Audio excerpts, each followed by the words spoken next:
10वीं कक्षा online class के लिए आप सबका फिर से स्वागत है। हमारा दूसरा पार्ट ईदगाह पाठ के बारे में मैंने पिछले कक्षा में आपको समझाया था। वह ईदगाह पाठ में जो अमीना नामक दादी है और हामिद है उसके बारे में मैंने कहा था। अब इस पाठ में जो व्याकरण कार्य है हमारे टेक्स्ट बुक में देकर मैं आपको समझाऊंगी। आप सब टेक्स्ट बुक लेकर पेज नंबर 8 ओपन कर लीजिए। आप सब पेज नंबर 8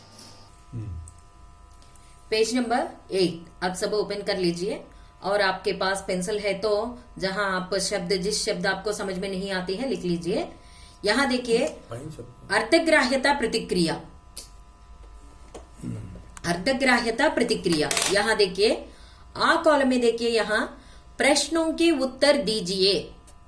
क्या कहा? आ में प्रश्नों के उत्तर दीजिए, प्रश्नలకు जवाबुలు రాయండి। पहला प्रश्न देखिए ईदगाह कहानी के कहानीकार कौन है, इनकी रचनाओं की विशेषता क्या है। ईदगाह कहानी के कहानीकार कौन है, इनकी रचनाओं की विशेषता क्या है। माने आप यहाँ प्रेमचंद के बारे में लिखना चाहिए। आप यहाँ हमारी कहानी का लेखक हैं प्रेमचंद जी, इनके बारे में उपन्यास सम्राट और इनकी रचनाएं इन सब के बारे में यहाँ लिखना चाहिए पहला प्रश्न में। और दूसरा प्रश्न देखिए बालक प्रायः अलग अलग स्वभाव के होते हैं, कहानी के आधार पर बताइए कि हामिद का स्वभाव कैसा है। बालक प्रायः अलग अलग स्वभाव के होते हैं। बालक పిల్లలు, బాలక్ అనేది ఇక్కడ ప్లూరల్ ఫామ్ గా ఉపయోగిస్తున్నారు।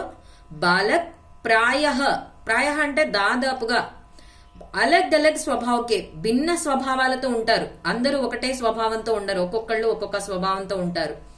कहानी के आधार पर ఈ పాఠం ఆధారంగా ఈ కథ ఆధారంగా बताइए कि हामिद का स्वभाव कैसा है। మీరు చెప్పండి హామిద్ యొక్క స్వభావం ఎటువంటిది। హామిద్ గురించి మీకేం తెలుసుకున్నారు ఈ లెసన్ విన్నప్పుడు అని చెప్పి అంటున్నారు। ఎందుకు అంటున్నారు అలాగా? హామిద్ నే దాदी के बारे में सोचकर चिमटा लाया, వాళ్ళ నాయనమ్మ గురించి ఆలోచించి అక్కడ చిమ్టా కొనుక్కొచ్చారు కదా, అందుకని ఇలా మాట్లాడుతున్నారు ఇక్కడ। మీకు ఎందుకు అలాగా మీరు మాట్లాడుతున్నారు, ఈ కహానీకే ఆధార్ పర్ కథ ఆధారంగా మీరు చెప్పండి। सेकंड आमे देखिए हाँ या नहीं में उत्तर दीजिए। हाँ या नहीं అవునా కాదా అనే చెప్పాలి। ఇక్కడ కొన్ని సెంటెన్స్ ఇచ్చారు, కొన్ని వాక్యాలు ఇచ్చారు మనకి। ఈ వాక్యాలు కరెక్టా రాంగా అనేది మనం చెప్తే చాలు, జస్ట్ టిక్ చేస్తే సరిపోతుంది అనమాట। सही या गलत मार्क लग सकते हैं आप। पहला देखिए हामिद के पास 50 पैसे थे। आप समझ लीजिए हामिद के पास 50 पैसे थे। मैं यह कहती हूं पहले 50 पैसे थे, ये रॉन्ग है ना। 50 पैसे नहीं है, उसके पास कितने पैसे हैं? 3 ही पैसे हैं। हामिद के पास 3 ही पैसे हैं, लेकिन यहाँ क्या लिखा था? 50 पैसे थे, इसलिए यह वाक्य गलत है, नहीं लिखना चाहिए। हाँ ऐसा। दूसरा देखिए अमीना हामिद की मौसी थी। अमीना हामिद की मौसी थी। मौसी मौसी అంటే పిన్ని, అంటే అమీనా హామిద్ యొక్క పిన్నిట। కరెక్టా కాదా మీరు రాయండి। మొహసిన్ భిష్తి ఖరీద్తా హై। మొహసిన్ అనే పిల్లవాడు భిష్తి ఒక కుండలు తయారు చేసేటువంటి ఒక అమ్మాయి బొమ్మ కొనుక్కున్నట్ట, అది భిష్తి అంటే అది। హామిద్ కిలోనే ఖరీద్తా హై, హామిద్ కూడా బొమ్మలు కొనుక్కున్నట్ట, అది కరెక్టా కాదా అనేది మీరు రాయండి। ఈ కాలం में देखिए रिक्त स्थानों की पूर्ति कीजिए, फिल इन द ब्लैंक्स అన్నమాట ఇది। अमीना का क्रोध तुरंत डैश में बदल गया। अमीना का क्रोध तुरंत डैश में बदल गया। दूसरा कीमत सुनकर हामिद का दिल डैश गया। कीमत सुनकर हामिद का दिल डैश गया। हामिद डैश लाया, हामिद डैश लाया। हाँ महमूद के पास डैश पैसे थे, महमूद के पास डैश पैसे थे। అమీనా కా క్రోధ్, అమీనా కోపం కాస్త వెంటనే దేనిగానో మారిపోయిందిట, అయ్యేంటి రాయాలి। కీమత్ సున్కర్ ఆ విలువ వినంగానే హామిద్ యొక్క మనస్సు ఏదో అయిందిట। హామిద్ ఏదో కొనుక్కొచ్చారు వాళ్ళ నాయనమ్మకి, లాయా అంటే తీసుకురావటం। మెహమూద్, మెహమూద్ అనే పిల్లవాడి దగ్గర ఎన్నో పైసలు ఉన్నాయట, ఎన్ని పైసలు ఉన్నాయో రాయండి। कहानी पढ़कर लिख सकते हैं आप। यहाँ कहानी में जो वाक्य है यही वही दिया गया है। यहाँ देखिए ई कॉलम में देखिए अनुच्छेद पढ़कर प्रश्नों के उत्तर दीजिए। यह अननोन पैसेजेस आप ध्यान से सुनना चाहिए, क्योंकि इससे ही हमको मार्क्स अच्छे मिलते हैं। इसलिए ఈ అన్నోన్ ప్యాసేజెస్ ఏమైతే ఉన్నాయో అన్పడ్ గద్యాంశాలు తప్పకుండా బాగా ప్రాక్టీస్ చేయాలి, మీకు మీరుగా ప్రాక్టీస్ చేయాలి. వీటిలోనే మార్క్స్ ఎక్కువ స్కోర్ చేసుకుంటారు 10th క్లాస్ లో. చూడండి, बहुत समय पहले की बात है, श्रवण कुमार नामक एक बालक रहता था. उसके माता पिता देख नहीं सकते थे, किंतु उन्हें इस बात का दुख नहीं था. उनका पुत्र सदैव, यहां देखिए सदैव के नीचे रेखा खींचा गया है, आपकी टेक्स्ट बुक्स में भी है. टेक्स्ट बुक कहे तो वहां देख लीजिए, नहीं तो यहां इस पर देख लीजिए. सदैव उनकी सेवा में तत्पर रहता था. एक दिन माता पिता ने अपने पुत्र से चारधाम यात्रा की इच्छा व्यक्त की. पुत्र कांवर में बिठाकर अपने माता पिता को चारधाम की यात्रा पर ले गया. रास्ते में माता पिता को प्यास लगी. उनके लिए पानी लाने के लिए श्रवण कुमार तालाब के पास पहुंचा. उसी समय राजा दशरथ तालाब के पास वाले जंगल में शिकार कर रहे थे. श्रवण द्वारा तालाब में, इसके बाद देखेंगे हम यहां से, लौट डूबने की ध्वनि सुनकर वे हाथी समझ बैठे. यहां देखिए, पहले मैं इसका अर्थ बता दूंगी, उसके बाद हम आगे चलेंगे. बहुत समय पहले की बात है, చాలా కాలం నాటి విషయం అంటే పురాతన కాలంలో జరిగిన విషయం. నేను ఇక్కడ ఉన్నటువంటి భావాన్ని నేను చెప్తాను, కానీ ఏమైనా అన్నోన్ ప్యాసేజెస్ వచ్చినప్పుడు మీకు మీరు ప్రాక్టీస్ చేసుకునేలాగా ఉండాలి. శ్రవణ్ కుమార్ నామక్ ఏక్ బాలక్ रहता था. శ్రవణ్ కుమారుడు అనేటువంటి ఒక పిల్లవాడు ఉంటూ ఉండేవాడు. वंस अपॉन ए टाइम, इसलिए था रखा गया है वहां, पास्ट टेंस. उसके माता पिता देख नहीं सकते थे. ఆ పిల్లవాడి యొక్క అమ్మా నాన్న చూడలేరు. किंतु लेकिन कानी उन्हें इस बात का दुख नहीं था. वे देख नहीं सकते थे, इसके लिए वे कभी चिंतित न थे, क्योंकि उसको एक बच्चा है. उनका पुत्र सदैव उनकी सेवा में तत्पर रहता था. కళ్ళు లేవని ఎప్పుడు వాళ్ళు బాధపడేవాళ్ళు కాదు, ఎందుకంటే చక్కగా గౌరవంగా చూసేటువంటి, ఎప్పుడు తల్లిదండ్రుల సేవ చేసేటువంటి ఒక చక్కటి కొడుకు ఉన్నాడు తనకి. సదైవ, ఎప్పుడు కూడా అని అర్థం. సదా ప్లస్ ఏవ సదైవ, సదా ఏవ. एक दिन మాతా పితాని అప్నే పుత్ర సే చార్ధామ్ యాత్రాకి ఇచ్చా వ్యక్తి की थी. ఒక రోజు వాళ్ళ తల్లిదండ్రులు ఇద్దరు కూడా ఆ పిల్లవాడిని చార్ధామ్ యాత్రకి తీసుకువెళ్ళు మమ్మల్ని అని అడగటం జరిగిందనమాట. చార్ధామ్ యాత్ర అంటే ఏంటి? పూరి ఇవన్నీ చూస్తాం కదా. చార్ధామ్ యాత్ర 4 పుణ్యక్షేత్రాలు చూడటం. పుత్ర కావర్ మే బిఠాకర్ అప్నే మాతా పితా కో చార్ధామ్ కి యాత్ర పర్ లే గయా. ఈ పిల్లవాడు ఏం చేశాడు? కావర్ మే బిఠాకర్, కావర్ అంటే ఒక భుజం మీద ఒక కర్ర లాంటిది పెట్టుకుని, కావిడి లాంటిది అనమాట, అలాంటిది పెట్టుకుని తల్లిదండ్రులను కూర్చోబెట్టుకుని చార్ధామ్ యాత్ర గురించి తీసుకువెళ్లారు నడుచుకుంటూ. రాస్తే మే, మరి దారిలో మాతా పితాకో ప్యాస్ లగి, వాళ్ళిద్దరికి దాహం వేసింది తల్లిదండ్రులిద్దరికి. उनके लिए पानी लाने के लिए, उनके लिए माने उस माता पिता को पानी लाने के लिए श्रवण कुमार तालाब के पास पहुंचा. ఈ శ్రవణ కుమారుడు, ఈ బాబు పేరు అన్నమాట. ఈ పిల్లవాడు ఒక చెరువు దగ్గరికి వెళ్ళాడు నీళ్లు తీసుకురావడానికి. ఉసి సమయ్, అదే సమయంలో రాజా దశరథ్, రాజు దశరథుడు, ఎవరు? దశరథుడు, రామ్ కి పిత, శ్రీరామ్ కి పిత, శ్రీరాముని తండ్రి. తాలాబ్ కే పాస్ వాలే జంగల్ మే షికార్ కర్ రహే తే. అక్కడ చెరువుకి దగ్గరగా ఉన్నటువంటి ఒక అడవిలో షికార్ అంటే వేట అనమాట, వేటకు వెళ్లడం జరిగిందనమాట. శ్రవణ్ ద్వారా తాలాబ్ మే లోటా డుబ్నే కి ధ్వని సున్కర్ వే హాతీ సమజ్ బైటే. ఈ నీరు తోడుతున్నప్పుడు, చెరువులోంచి ఒక లోటా తీసుకుని నీళ్లు తీస్తున్నప్పుడు, సున్కర్ కుచ్ శబ్ద ఆయా తా, ఉస్ శబ్ద సున్కర్ దశరథ్ నే హాతీ సమజా. అప్పుడు దశరథుడు ఏమనుకున్నారు? అక్కడికి ఒక ఏనుగు వచ్చిందేమో అని అనుకున్నాడు. వేటకు వెళ్ళాడనమాట దశరథుడు.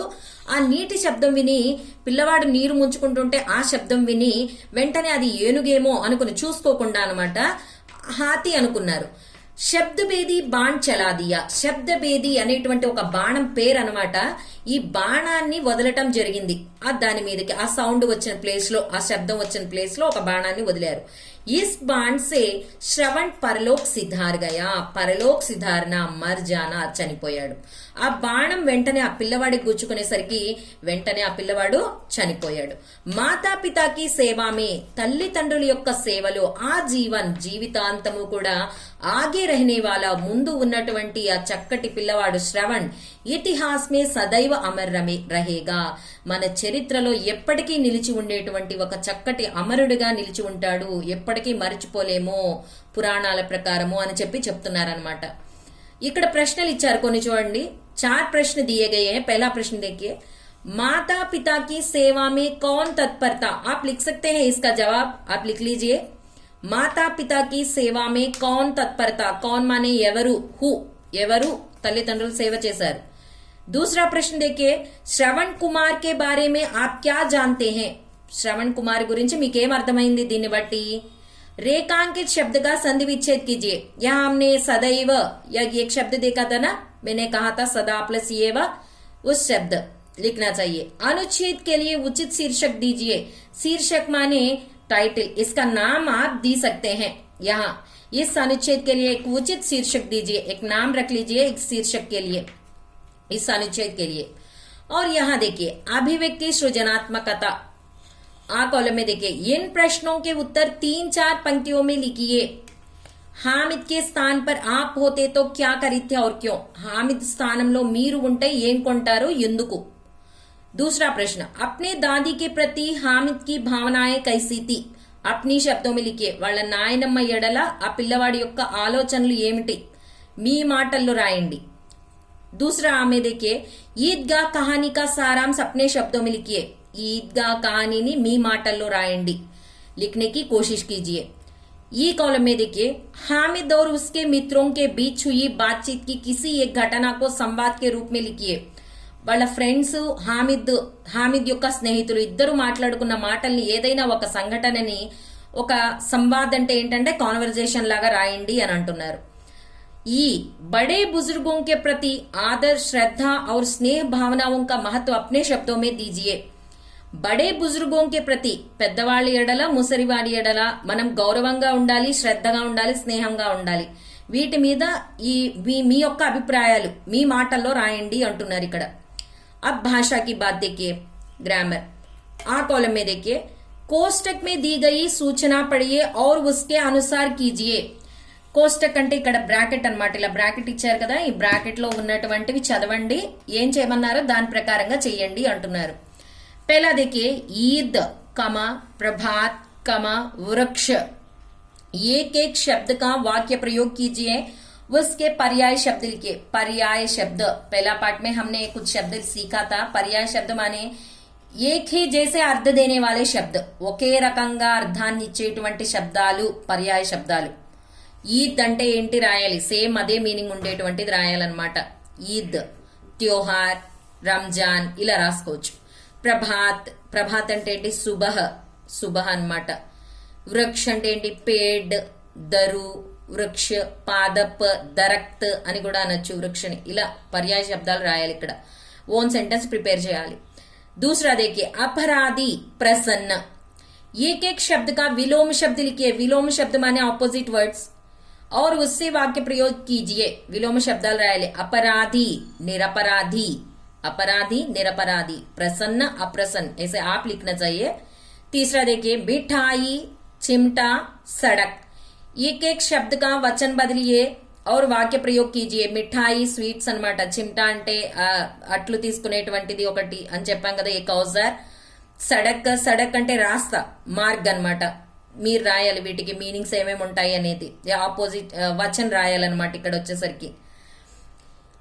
ఆమె देखिए, सूचना पढ़िए और उसके अनुसार कीजिए. ఇక్కడ కూడా ఇచ్చిన సూచనలు कोष्टक में दी गई सूचना पढ़िए, उसके अनुसार कीजिए. पहला देखिए, बेसमझ, सद्भाव, निडर. बेसमझ, सद्भाव, निडर. उपसर्ग पहचानिए. उपसर्ग माने इस शब्द में एक अक्षर जोड़ने से इसका अर्थ बदल जाता है. उपसर्ग माने वही है. उपसर्ग అంటే ఏమిటి, ఒక మీనింగ్ వచ్చేటువంటి ఒక పదంలో ముందు వచ్చి ఏదైనా ఒక అక్షరం కలియగానే దాని యొక్క మీనింగ్ అనేది మార్పు వస్తుంది. అట్ ఏ సేమ్ టైం అది ఆపోజిట్ వర్డ్ గా మారుతుంది. ఫస్ట్ వర్డ్ నేను చెప్తున్నాను చూడండి. సమజ్ అనేటువంటి ఒక వర్డ్ ఉంది, దానికి బే అనేటువంటి ఒక అక్షరాన్ని కలిపాం. కలపంగానే దాని మీనింగ్ లో మార్పు వచ్చేసింది. సమజ్ అంటే ఏమిటి అర్థం చేసుకోవడం, బే సమజ్ అంటే ఏమిటి అర్థం చేసుకోలేకపోవటం. జస్ట్ ఒకటే అక్షరం కలిపాం ఇక్కడ. ఒక్క అక్షరం కలపంగానే దాని యొక్క మీనింగ్ లో మార్పు అనేది వచ్చేసింది. ఇలా కొన్ని వర్డ్స్ ఉంటాయి, కొన్ని అక్షరాలు ఉన్నాయన్నమాట ఈ రెండు పదాల్లో కూడాను. ఏమున్నాయి అనేది మీరు వెతకాలి, అదే ఉపసర్గ. సపోజ్ నిడర్ అనేది ఉందనుకోండి, నిడర్ లో ఒక అక్షరం తీసేస్తే ఏదో ఒక మీనింగ్ వస్తుంది, ఇంకొక అక్షరం కలిపితే అది ఆపోజిట్ వర్డ్ అయిపోతుంది. ఇదే ఇక్కడే ఉంటుంది ఈ పదం. ప్రత్యయ చూడండి, ఇందాక మనకి ముందు ఎలా కలిసినాయో ఇప్పుడు ఆఖరికి వచ్చి కలిసేవన్నమాట. దుకాన్దార్, భడ్కీలా, గరీబీ. దుకాన్దార్, దుకాన్, దుకాన్ అంటే ఏమిటి షాప్ అన్నమాట. దానికి దార్ అనేది కలిసింది వచ్చి, ఒక అక్షరం గాని రెండు అక్షరాలు గాని. దుకాన్ దార్, దుకాన్ అంటే షాప్, దుకాన్దార్ అంటే షాప్ లో ఉండేటువంటి వాడు, యజమాని అనమాట. దుకాన్దార్ ఓనర్ అనమాట. భడ్కీలా, ఇక్కడ కూడా సంధి విచ్ఛేదం చేసుకుంటే మీకు అర్థమైపోతుంది ఆన్సర్. గరీబీ లాస్ట్ కి వచ్చి కలుస్తాయి ఇక్కడ ప్రత్యయాలంటే అవి. मीठा, प्रसन्न, बूढ़ा. तीसरा देखिए मीठा, प्रसन्न, बूढ़ा. भाववाचक संज्ञा, संज्ञा नाम के बारे में बताने वाले शब्द. संज्ञा के बारे में हमने 6वीं कक्षा में ही हम सीखते हैं. मीठा, प्रसन्न, बूढ़ा, संज्ञा. इसका अर्थ भाववाचक संज्ञा लिखना चाहिए. किसी वस्तु का नाम, व्यक्ति के नाम ऐसे कहते हैं ना भाववाचक संज्ञा. భావాన్ని వ్యక్తం చేసేదిలాగా రాయాలి. मीठा, मिठास, प्रसन्न, प्रसन्नता, बूढ़ा, बुढ़ापा ऐसे लिखना चाहिए यहाँ. इसके बारे में मैं आपको दूसरी बार समझाऊंगी बोर्ड पर लिखकर. ఈ కాలం में देखिए, इन्हें समझिए और अभ्यास कीजिए. వీటిని అర్థం చేసుకోండి అని అంటున్నారు. पहला वन देखिए, हामिद के बाजार से आते ही अमीना ने उसे छाती से लगा दिया. से के नीचे रेखा खींचा गया है और यहाँ से के नीचे भी रेखा खींचा गया है. हामिद के बाजार से आते ही, यहाँ से का मतलब क्या है, कारक चिन्ह है. कारक के बारे में मैं एक वीडियो बना लूंगी आपको. से के बारे में जिससे अलगा होना, అపాదాన్ కారక్ హే. యహా అపాదాన్ కారక్ అంటే వేరవటం అన్నమాట. బాజార్ నుండి వచ్చాడు, బాజార్ నుండి ఎక్కడి నుండి వచ్చాడు, బాజారు నుండి రావటము, ఈ రెండింటికి కలిపి చెప్పడం జరిగింది అనమాట. నెక్స్ట్ వన్, ఛాతీసే లగా దియా. ఛాతీసే అని అంటున్నారు కదా, ఇక్కడ కరణ్ కారక్ అన్నమాట. జిస్కే ద్వారా కర్తా కామ్ కరే అంటే దగ్గరికి తీసుకోవడం అన్నమాట. తీసుకున్నాడు ఎక్కడికి, హృదయానికి. ఛాతీసే దగ్గరికి తీసుకున్నాడు అని చెప్పడానికి ఇక్కడ వచ్చింది కరణ్ కారక్ అన్నమాట. ఇక్కడ వచ్చేసరికి అపాదాన్ కారక్ ఉపయోగించడం జరిగింది. दूसरा देखिए, हामिद ने कहा कि घर की देखरेख दादी ने की. यहाँ रेखा खींचा गया है. पहला की क्या है, दो वाक्यों को जोड़ने का शब्द की. రెండు వాక్యాలని పలకడానికి ఇక్కడ కీ అనేది ఉపయోగించడం జరిగింది, మొదటి కీని. ఇక్కడ రెండో కీని ఎందుకు ఉపయోగించారు, సంబంధకారక్ అన్నమాట. ఈ ఘర్ని ఇంటిని చూసుకోవడానికి, దేన్ని చూసుకోవడానికి, ఇంటిని చూసుకోవడానికి అని అర్థం. దాదీనే కీ, ఇక్కడ కీ అనేది ఎందుకు ఉపయోగించారు, కర్ణ. ఇలాగా కీ కీ కీ, ఈ ఫస్ట్ కీనేమో ఇక్కడ మనకి రెండు వాక్యాలను కలపడానికి ఉపయోగించడం జరిగింది. ఇక రెండో కీనేమో ఇక్కడ సంబంధకారక్ అన్నమాట. కారకంలో ఇది సంబంధకారక్ అన్నమాట.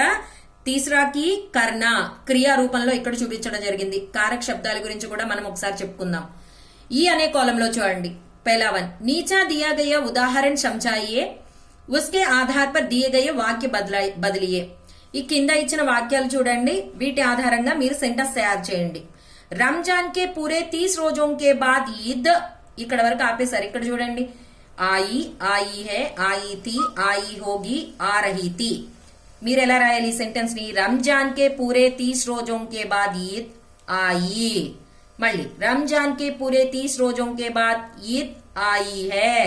ऐसा आप पूरा वाक्य लिखना चाहिए. मैं जैसा कहा था आप यही लिखना चाहिए. इस 3 वाक्य भी आप ही लिखिए, ऐसा लिखना चाहिए. ऐसा ही, हामिद चिमटा लाया, हामिद चिमटा लाया है, हामिद चिमटा लाया था, लाया होगा, ला रहा था, ऐसा लिखना चाहिए आप. ऐसा दूसरा और तीसरा भी आप लिख लीजिए, लिखने की कोशिश कीजिए आप. और दूसरा प्रश्न देखिए, पाठ में आए मुहावरे पहचानिए और अर्थ लिखकर वाक्य प्रयोग कीजिए. इस पाठ में कुछ मुहावरे शब्द आ गए हैं, जैसे जान में जान आना, ऐसे कुछ शब्द आए थे ना, दिल बैठ जाना, ऐसा उनका अर्थ लिखकर आप वाक्य प्रयोग करना चाहिए. यहाँ यही हमारी ईदगाह पाठ का व्याकरण कार्य है. हमारे टेक्स्ट बुक में दिखाकर मैंने कहा था आपको। यहाँ आपको भाववाचक संज्ञा के बारे में और कारक के बारे में यहाँ कहा गया है। मैं दूसरी बार अगली कक्षा में इन दोनों को मैं आपको समझाती हूँ और भी, है ना। अभी तक यही है, हमारा दूसरा पाठ हो गया है।